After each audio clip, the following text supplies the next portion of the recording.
Hai, saya Min. Jumpa lagi dalam M-Hash Recap minggu ini.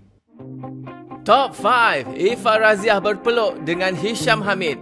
Kecoh apabila Ifah Raziah menari berpelukan bersama pelakon baru yang semakin meningkat naik, Hisham Hamid, di dalam program akhir Gegar Vaganza.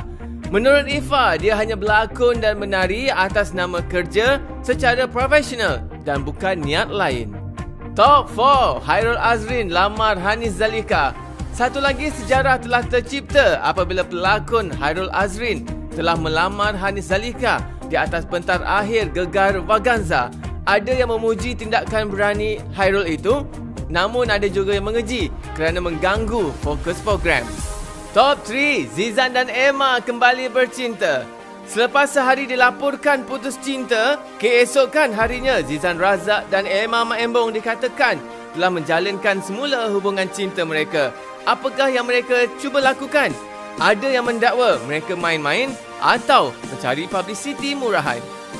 Top 2. Datuk Siti terima Izara. Penyanyi nombor 1 negara Datuk Siti Nurhaliza mengakui senang dengan hubungan yang terjalin antara anak tirinya, Adib, bersama pelakon cantik Izara Aisyah. Ujar Siti, dia berharap Izara boleh membimbing Adib untuk jadi insan berjaya. Begitu juga sebaliknya.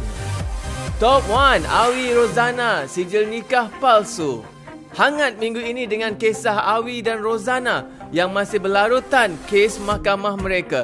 Terbaru, Rozana mendakwa pernikahannya dengan Awi yang berlangsung di selatan Thailand pada tahun 2005 belum tentu sah sehinggalah perkara itu diputuskan oleh mahkamah.